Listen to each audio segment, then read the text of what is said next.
నమస్తే welcome to SR6 news.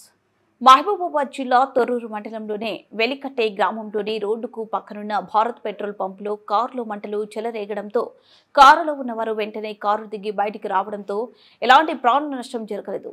సకాలంలో అగ్నిమాపక సిబ్బంది సంఘటన స్థలానికి చేరుకుని మండుతున్న మంటలను అదుపు చేశారు.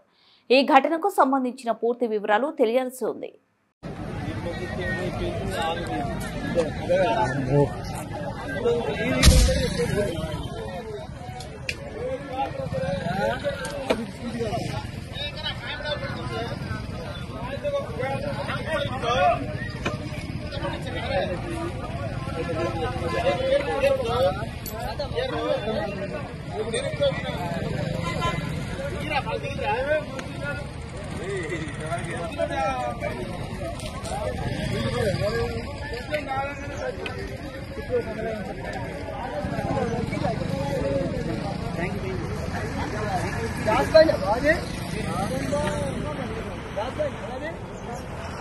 That's